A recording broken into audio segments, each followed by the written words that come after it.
9 महीने हमारे लोग बच्चों की किताबें ही बंद रहती हैं। मेरे कम से कम 7 लोगों की फायरिंग से कैजुअल्टी हुई है, लेकिन उन घरों में आज तक बंकर नहीं है। और फायरिंग होती है तब हमारे बच्चों को ये पता नहीं होता हमारे पाँव के नीचे किताब फट रही है या क्या हो रहा है, क्योंकि तब हमें सिर्फ और सिर्फ जान बचानी होगी। सारे लोगों से डॉक्टर बन सकते हैं, इंजीनियर बन सकते हैं, बड़े बड़े IAS बन सकते हैं, लेकिन 9 महीने हमारे लोग बच्चों की किताबें ही बंद रहती हैं तो वो कैसे IAS बनेंगे। इनकी राजनाथ सिंह नौशहरा आते हैं, उन्होंने कहा हम बॉर्डर बटालियन खड़ी करेंगे, लेकिन जब बॉर्डर बटालियन की बात आती है तब by air range 7 kilometre 8 kilometre देखा जाता है।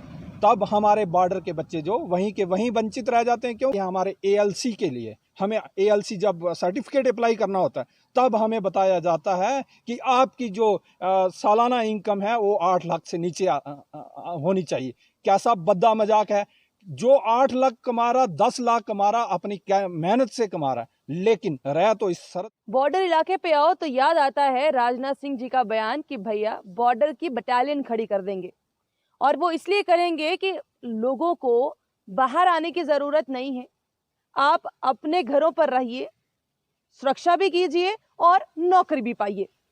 पर वो नौकरियां कितनी मिल पा रही हैं, कितनी नहीं मिल पा रही हैं। इस समय हम लोग भवानी पहुंच चुके हैं और सबसे बड़ी बात यह है कि ये भी एक बॉर्डर का ही इलाका है। पर उससे पहले आपको एक चीज़ दिखाते हैं जो शायद आप कहेंगे कि हम शिमला अब जाना चाहते नहीं हैं, क्योंकि शिमला यही है। एक बार पैन करके मैं कहूँगी रोहित जी दिखाने की कोशिश कीजिए। ये रोड जहाँ जहाँ पर चलते जाइएगा ये रोड आप ऐसी ही पाइएगा। यहाँ पर चाहे धूप बाहर कितनी हो, गर्मी बाहर कितनी हो, यहाँ पर आएंगे तो इतना प्यारा मौसम है कि यहाँ पर आराम से मूवीज भी बन सकती हैं, म्यूजिक वीडियो शूट हो सकती हैं। टूरिज्म सेक्टर अगर यहाँ पर चाहे तो काफ़ी अच्छा डेवलप कर सकता है। और भी ऐसी कई चीज़ें हैं यहाँ पर जो होनी चाहिए थी, पर क्या है, सरपंच साहब से पूछते हैं। सर पहले तो आपका बहुत बहुत स्वागत है। धन्यवाद। मैं जम्मू परिवर्तन की टीम का धन्यवाद करता हूं जो इस दूर दराज बॉर्डर इलाके में आके जम्मू से उठ के यहाँ पे आए और हमारी बात जो हमारे बंद कमरों में बैठे ऑफिसरान हैं उन तक पहुंचाने की कोशिश करें। जी, सबसे पहली बात, एक आते हैं बंकर्स अगर बॉर्डर का इलाका सुने, और दूसरा आता है बॉर्डर बटालियन जो कहा गया था, वादा किया गया था हर बार, क्या हुआ उसका? जहाँ तक बंकर की बात है, मेरी पंचायत भवानी ए, मैं सुनील चौधरी सरपंच पंचायत भवानी ए से, मेरी पंचायत में 520 फैमिली हैं, जिसमें से अभी तक टोटल 55 बंकर बने हैं। और मैं दिखा सकता हूँ 2016 में 2004 में मेरे कम से कम 7 लोगों की फायरिंग से कैजुअल्टी हुई है, लेकिन उन घरों में आज तक बंकर नहीं है। ये बड़े दुख की बात है और दुख से कहना पड़ता है कि हमें अभी तक बंकर से वंचित रखा गया। दूसरी बात, रही बात बॉर्डर बटालियन की, राजनाथ सिंह नौशहरा आते हैं, उन्होंने कहा हम बॉर्डर बटालियन खड़ी करेंगे, लेकिन जब बॉर्डर बटालियन की बात आती है तब by air range 7 kilometre 8 kilometre देखा जाता है। तब हमारे बॉर्डर के बच्चे जो वहीं के वहीं वंचित रह जाते हैं, क्योंकि 6-6 महीने हमारे स्कूल बंद रहते हैं। आज से 1947 के बाद क्या हमारे इलाके में कोई कमी नहीं है, टैलेंट की कोई कमी नहीं है। हमारे लोगों से डॉक्टर बन सकते हैं, इंजीनियर बन सकते हैं, बड़े बड़े IAS बन सकते हैं, लेकिन 9 महीने हमारे लोग बच्चों की किताबें ही बंद रहती हैं तो वो कैसे IAS बनेंगे। जब पाकिस्तान की ओर से कारियाना हरकत की जाती है और फायरिंग होती है तब हमारे बच्चों को ये पता नहीं होता हमारे पाँव के नीचे किताब फट रही है या क्या हो रहा है, क्योंकि तब हमें सिर्फ और सिर्फ जान बचानी होगी और हमारे लोग दहशत में। और दूसरी बात, जब बात आती है हमारे ALC के लिए, हमें ALC जब सर्टिफिकेट अप्लाई करना होता है तब हमें बताया जाता है कि आपकी जो सालाना इनकम है वो 8 लाख से नीचे होनी चाहिए।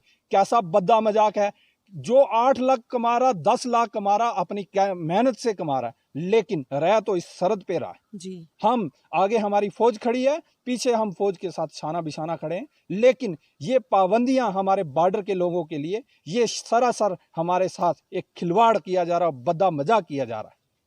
ये बद्दा मजाक कब से चल रहा है?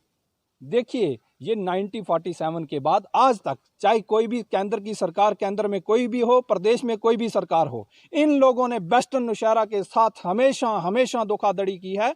अभी हमारे लोग थोड़े बहुत जागे हैं, लेकिन अब भी सिर्फ वादे। हमारे राजनाथ सिंह जी जब नौशहरा आते हैं, उन्होंने बड़े बड़े वादे किए। उन्होंने बोला हम सीमा भवन बनाएंगे, वहीं आप लोगों के मवेशी रहेंगे, वहीं आप लोगों के बच्चे स्कूलों में पढ़ेंगे, ताकि जब सरहद पे अस्त व्यस्त माहौल होता है तब आपके बच्चे आराम से वहां पढ़ेंगे। लेकिन आज तक वो सपने ही रह चुके हैं। उसके साथ साथ आप ये वादियां देख रहे हो, अगर आप यहीं पे आने वाले कश्मीर में चले जाएं, बिल्कुल वहां पे एक नाला बहता होगा, उसको इन्होंने ऐसे डेवलप करेंगे, करोड़ों रुपए लगा देंगे। लेकिन ये वादियां देख के, मेरे पंचायत में मां मंगला का एक बहुत बड़ा दरबार है, आज तक इन लोगों ने उस दरबार को वंचित रखा।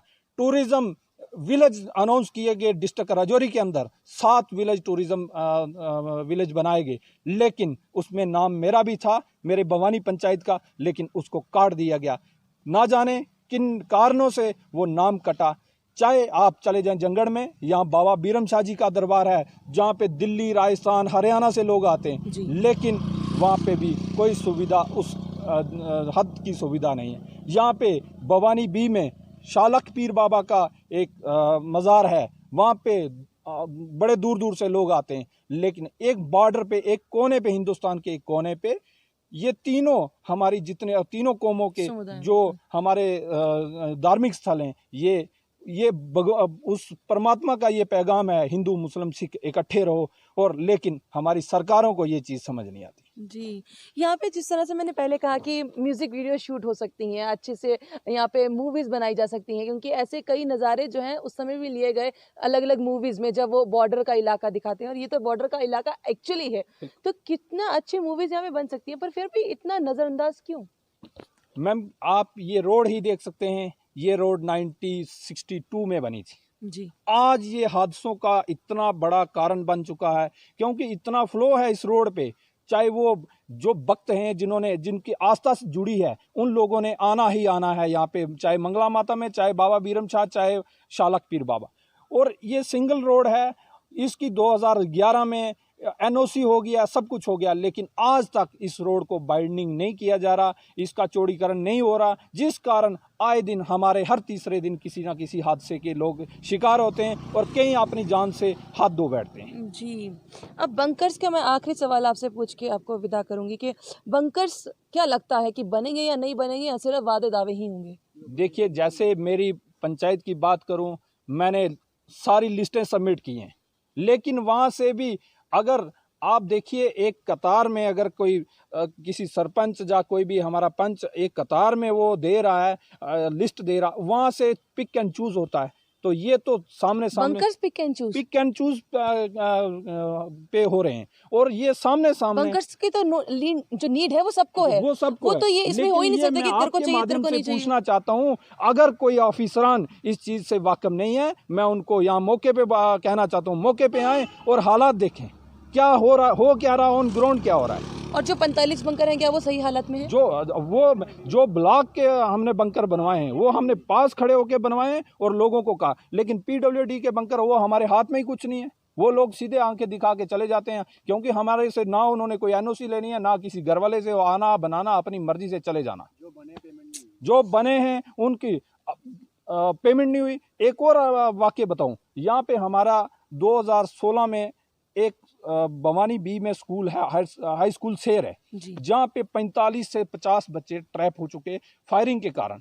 हमारे तब के DC शाहिद इकबाल चौधरी जी थे, जो मौके पे आके BP बंकर लेके यहाँ से उन्होंने बच्चों को रेस्क्यू किया और बच्चों को दूसरे दिन उनके घरों में पहुंचाया।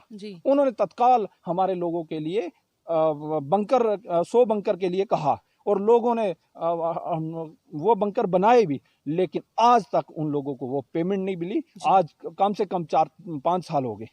क्या उन लोगों का क्या गुनाह है जिन्होंने उस स्कूल में, अभी समय काफ़ी हो गया, क्योंकि आपको बॉर्डर पे ले चलते, वो स्कूल के बंकर बताते, वो आज भी कुछ बंकरों पे छत नहीं है, कुछ पे छत है, तो ठेकेदारों को पैसे नहीं मिले। जी, बहुत बहुत शुक्रिया ऐसी तमाम जानकारी देने के लिए। पर सवालिया निशान ये है कि आप आते हैं, आप ये कहते हैं कि यहाँ पर हम बटालियन खड़ी कर देंगे। बटालियन खड़ी हुई नहीं। आपने ये कहा कि हम टूरिज्म को बढ़ावा देना चाहते हैं, पर जहाँ पर टूरिस्ट आ सकते हैं, रुक सकते हैं, घूम सकते हैं, वहाँ पर ऐसी कोई सुविधा नहीं है। सबसे बड़ी बात तो ये है कि अगर आप बंकर्स की बात करते हैं कि भैया हमने हर एक घर में बंकर बना दिए हैं, यहाँ पर पिक एंड चूज चल रहा है। इतना अच्छा, जिस तरह से हम कहते हैं ना कि हिंदुस्तान की एक जो कहावत दी जाती है वो ये है कि हम यूनिटी इन डाइवर्सिटी रहते हैं, यानी कि हर एक धर्म रहता है, हर एक बोली रहती है और मिल बांट के एक साथ रहती है। पर अगर आप नौशहरा के अलग अलग गांव में चले जाएंगे, आपको वो सब नजर आएगा। ऐसा लगेगा एक हिंदुस्तान में छोटे छोटे छोटे छोटे भारत है।